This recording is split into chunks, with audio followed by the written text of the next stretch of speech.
pars quand? Je pars en Haïti dans une semaine. En fait, Tu vois, il n'y a pas d'hasard. la Guadeloupe, c'était juste une escale technique puisqu'il y a des amis qui ont souhaité que je fasse une conférence sur le rôle de la femme dans l'histoire de l'Afrique. Donc, je suis passé en Guadeloupe pour faire 2 conférences et là, je me rends en Haïti. Et je pense que je ferai le tour des universités pour en parler en présentant des preuves irréfutables. Parce que ce que les gens ne savent pas dans la Caraïbe, d'ailleurs, il y a un problème de connexion puisqu'il n'y a pas assez de bateaux pour faire cette connexion.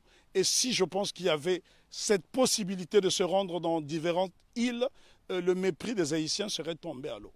Puisque la Guadeloupe a connu une période de liberté entre 1794 et 1802, mais c'est grâce justement aux Haïtiens. Une année auparavant, les Haïtiens se sont affranchis. Parce que souvent on dit qu'on a libéré les esclaves en Haïti. Les Haïtiens n'ont jamais été libérés. Ils se sont affranchis tout seuls avec la machette. Donc voilà pourquoi Non, mais les Haïtiens sont les premiers Africains déportés dans la Caraïbe qui ont brisé les chaînes de l'oppression. Ce monsieur est un grand professeur. Il est juste de passage en Guadeloupe. Sans le savoir. Mais il n'y a pas Je peux d'hasard. rajouter quelque chose. Vas-y. C'est à toi le micro. Nous devons savoir que Haïti a eu pour vocation de libérer toutes les nations opprimées. Ce qu'on ne dit pas assez souvent, lorsque la Grèce a été dominée par les Ottomans, au milieu du 19e siècle, ce sont les Haïtiens, sous la présidence de Jean-Pierre Boyer, qui ont libéré la Grèce. Et ce sont des choses qui n'apparaissent pas dans les manuels scolaires. Une autre information inédite, c'est grâce à la voix d'Haïti que l'État d'Israël a été créé en 1948. Donc ça, ce sont des choses que les gens doivent savoir. Haïti a été le pays le plus démocratique du monde, puisque toute personne qui arrivait sur le sol haïtien était considérée comme nègre. Donc tous les opprimés de la planète trouvaient refuge en Haïti. Et ce pays est devenu aujourd'hui une vitrine effrayante de la pauvreté. Je suis obligé d'insister sur le mot de vitrine parce qu'il a subi un blocus qu'aucune nation n'avait subi. Imaginez-vous qu'une petite île comme Haïti a été victime du syndicat des empires coloniaux qui était constitué du Danemark, de la France, de l'Espagne, de l'Angleterre, des États-Unis d'Amérique, de la Hollande, de la Suède, parce que toutes ces nations ne voulaient pas voir une nation indépendance nègre. Et souvent on dit de Haïti que ça a été la première république nègre. Non, Haïti n'a jamais été une première république nègre, ça a été un empire africain reconstitué, puisque l'empereur Jean-Jacques Dessalines va se faire couronner empereur Jacques Ier. Donc c'est la noblesse africaine.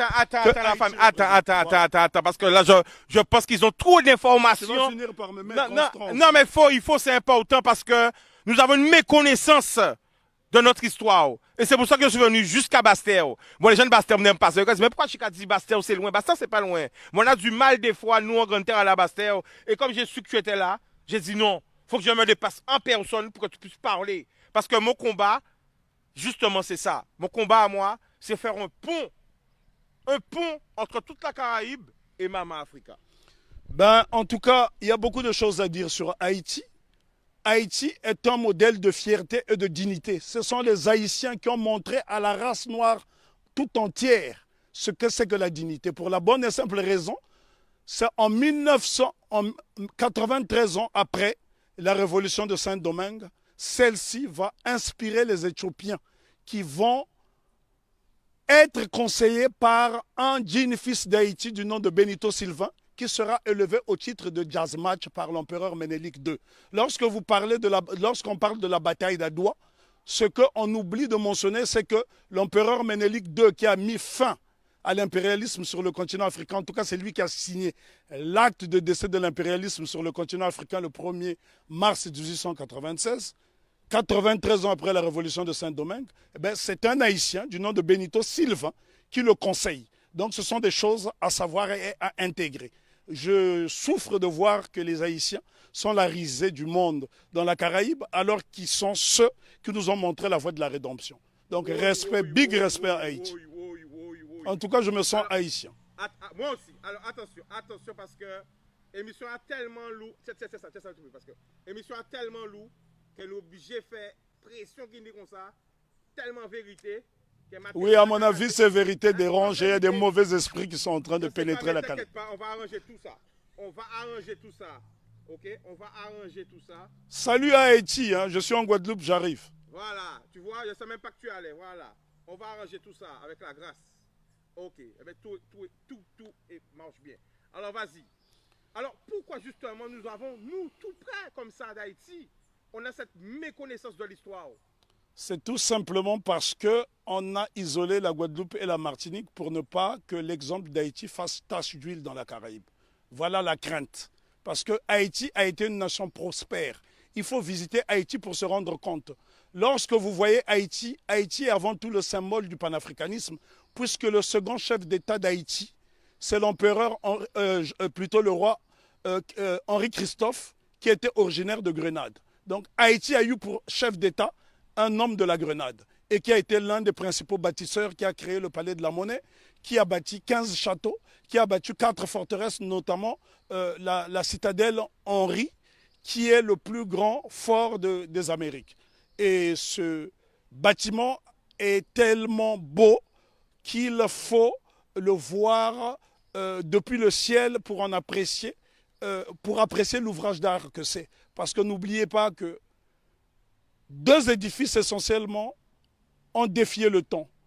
La citadelle Henri et le palais de Sans Souci, qui avait 365 portes et fenêtres. Ça veut dire que le roi Henri Christophe pouvait se permettre d'ouvrir une porte, une fenêtre par jour pendant toute l'année. Et c'est pour vous dire à quel point, et les architectes étaient tous noirs. Si vous allez par exemple dans la ville de Kenskoff, vous trouverez le fort Alexandre et le fort Jacques qui sont reliés par un tunnel, et c'est à 1200 mètres d'altitude. La question qu'on doit se poser, comment les Africains déportés à Saint-Domingue ont pu construire ces édifices qui ont défié le temps.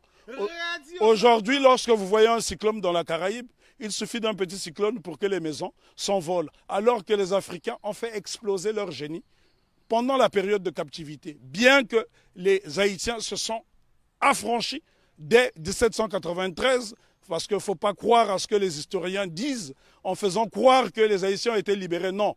Lorsque les négriers sont arrivés, les Haïtiens étaient déjà libres, puisqu'ils avaient lancé ce fameux slogan « Coupez tête, boulet caille ». Et il y a un homme dont on ne parle pas, on parle souvent de Toussaint Louverture, qui fut le plus grand des généraux nègres de tous les temps. On parle de Jean-Jacques Dessalines, je dis béni soit leur nom pour l'éternité, mais seulement il y a un jeune colonel qui s'est battu âprement lors de la bataille de Vertières, c'est Capois-la-Mort, François Capois-la-Mort, qui a défié les canons de l'insolence, les canons de l'arrogance en disant « j'aime la mort ». Et Capois, on le retrouve sur le billet de Sangourde en Haïti. Ce sont là des éléments essentiels que nous devons connaître afin d'aller vers l'émancipation définitive. Alors, en résumé, pour parler d'Haïti. On ne peut pas résumer l'histoire d'Haïti, elle est trop belle, elle est trop grande, elle est trop belle. L'histoire d'Haïti, oui, on ne peut pas résumer l'histoire d'Haïti. Haïti, on doit en parler avec passion.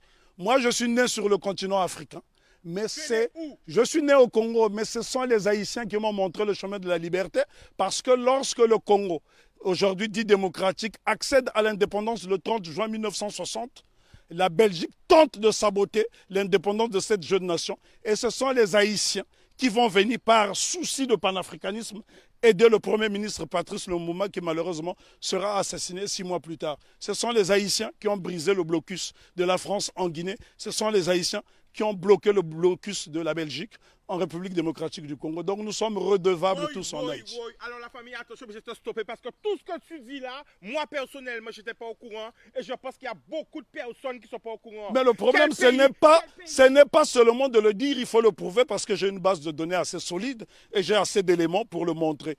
Quand vous voulez, invitez-moi, je vous ferai un exposé dense sur Haïti. Il nous faudra 2 jours parce que lorsque je parle d'Haïti, je suis dans un temps second. Je suis en transe. Mais pourquoi? On ne peut pas parler d'Haïti de façon légère parce que cette révolution est la première depuis que nous avons perdu l'initiative historique. C'est la première qui est victorieuse parce qu'il y a eu des révolutions aux États-Unis. Il y en a eu au Brésil, notamment avec la création du Quilombo de Palmarès au Brésil avec Zumbi. Mais sauf que toutes ces révolutions dans la Caraïbe ont été étouffées. Si vous allez par exemple en Antigua, vous avez un village qui s'appelle Liberté où les Africains se sont affranchis très tôt. Mais toutes ces tentatives de souveraineté n'ont pas été concrétisées. Donc ce sont les Haïtiens qui vont pérenniser. N'oublions pas que Haïti sera envahi pendant 29 ans par les États-Unis d'Amérique pour punir cette nation d'avoir vaincu les Blancs.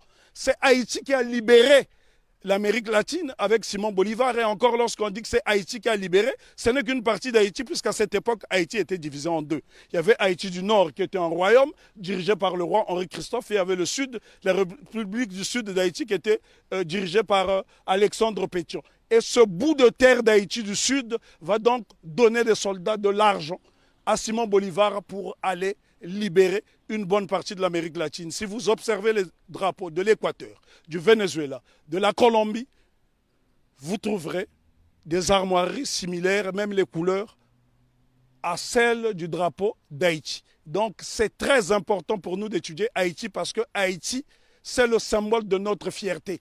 Et les gens dans la Caraïbe doivent intégrer cette notion. Si les Haïtiens n'avaient pas lancé ce slogan « Coupé tête boulet caille » qui a fait trembler le monde entier, ben, probablement que l'abolition de l'esclavage aurait eu lieu peut-être plus tardivement. Est-ce que tu peux nous donner des exemples de pays? Parce que là, on est en direct. L'exemple que je peux vous donner. Quel pays a été aidé par Haïti?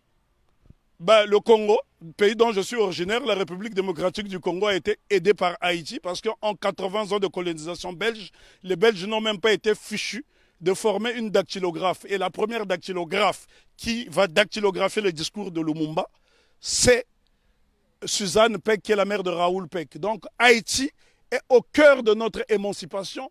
Haïti a aidé l'Éthiopie, Haïti a aidé la Grèce de se libérer. Là, je vous parle de l'Europe. Haïti a aidé la Guinée. Haïti a toujours été au cœur de notre lutte. L'exemple le plus simple, lorsque vous arrivez à Cuba, sur les bords du Malecón, vous trouverez un grand monument qui est dédié à Antonio Maceo. Très peu de gens connaissent ce héros qu'on appelait à l'époque le Tito de bronze. Lui-même qui est le véritable père de l'indépendance de Cuba. On vous parle souvent de José Marti, mais en vérité le père de l'indépendance de Cuba, celui qui a lancé les hostilités contre les Espagnols, c'est Antonio Maceo. Lui-même a été formé en Haïti. Donc Haïti, si vous allez à Cuba, les Haïtiens sont très respectés. Il y a des localités entières où on trouve des Haïtiens. Il n'y a que dans la Caraïbe francophone où on voit ce mépris. La raison est que Haïti a vaincu le maître. Et quand on a vaincu le maître, les serviteurs finissent par avoir la haine de celui qui a vaincu le maître. Parce qu'on ne peut pas comprendre que les Haïtiens et les Guadeloupéens ont le même patrimoine génétique et que ces mêmes frères et sœurs de cette partie de la Caraïbe puissent avoir du mépris pour les Haïtiens. Les Haïtiens sont ceux-là qui incarnent la noblesse. Lorsqu'on parle de la pyramide, ceux qui sont au sommet de la pyramide, ce sont les Haïtiens et puis les Éthiopiens parce qu'ils ont été des nations invincibles. Imaginez-vous que les Haïtiens ont combattu une armée motorisée rien qu'avec des armes rudimentaires. Au point où Maitland, gouverneur britannique de la Jamaïque, viendra supplier à Toussaint Louverture de lui remettre un bateau. Haïti avait l'une des armées les plus puissantes d'Amérique. Et c'est un Haïtien du nom de Jean-Baptiste Pointe du Sable qui crée la ville de Chicago, qui est l'une des plus grandes villes des États-Unis d'Amérique. Donc, respect à Haïti.